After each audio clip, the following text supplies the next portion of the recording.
and treating that water that falls from the sky more as a resource than as a waste product.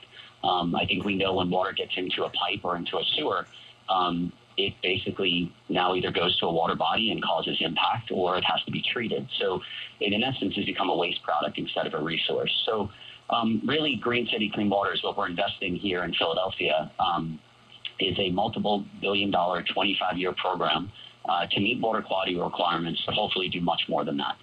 It's really trying to invest in our neighborhoods, investing in nature-based solutions, a new type of infrastructure to improve water quality, water quantity, and provide a multitude of benefits that I would love to talk in more detail about. But in essence, we're trying to improve quality and quantity.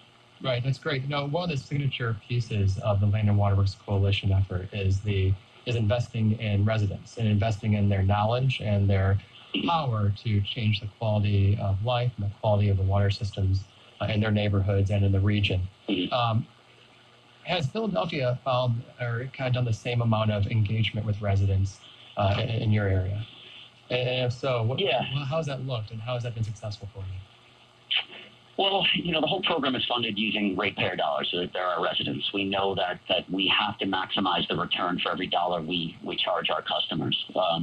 And this type of decentralized, distributed, sustainable type of infrastructure, we think, provides investments everywhere in our city, and not just in select neighborhoods. And in most cases, some of the infrastructure that's being built that's in select neighborhoods is not the prettiest of infrastructure. It's usually your big tanks, big tunnels, big kind of treatment type of facilities. So this approach kind of flips it on its head. It basically invests in your neighborhoods using tools that hopefully bring additional value to folks, improves their community space, improves property value, hopefully provides crime reduction and hopefully quality of life improvements. And we basically can figure out a way to rejuvenate or reinvest in our forgotten communities using this type of infrastructure.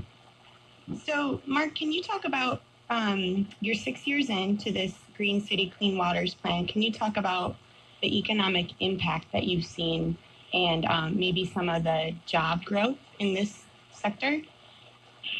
Yeah, so it's hard to really put your finger on it. We haven't done detailed study after detailed study, but there are some documents out there, and our local kind of sustainable business network has put together a local impact, a local economy impact over the first 5 years of the program, and basically talked about the tax base increase associated with companies that have now made it into the sector, and material providers and vendors and the maintenance force, and those providing kind of monitoring instrumentation and tools. So we've seen a sustainable local economy being developed from a job sector standpoint. But our program also hinges on smart development that brings this type of naturalized infrastructure to the surface and hopefully improves aesthetics.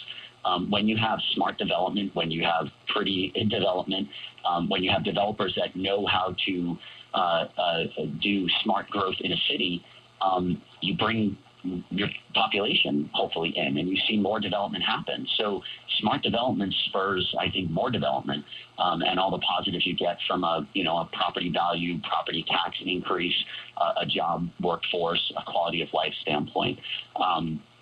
So we've seen, some studies that just say, there could be, the tunes of $50 million a year, of a sustainable economy being formed around our investments in this type of infrastructure. Great, thanks.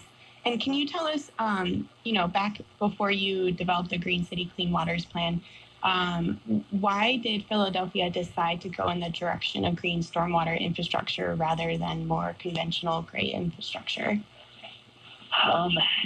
I think we just looked at what we were trying to solve. I mean, the intent of the Clean Water Act, which is, the backbone of all regulations we've seen in the last 30, 40 years, we're really trying to make water environments and those that are involved with water resource management, like we are as water utility, trying to bring the intent of fishable, swimmable, and drinkable, back to our water resources.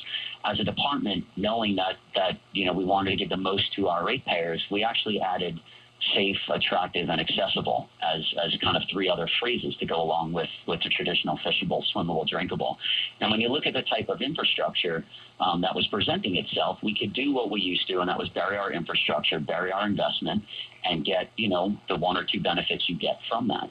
Or you can think about, again, what the multiple benefits of trying to get, and that's kind of resiliency to extreme weather, trying to enhance our limited green space that may still exist in the urban corridor, trying to advance. Sorry, Mark. Yeah, we've got to go to break, but thanks so much. And for all that want to learn more from Mark, he'll be on March 21st at the Land and Waterworks Summit, and go to DetroitFutureCity.com to learn more. And we'll see you after break. All right. Thanks so much, Mark. Hey, Mark, I have a question.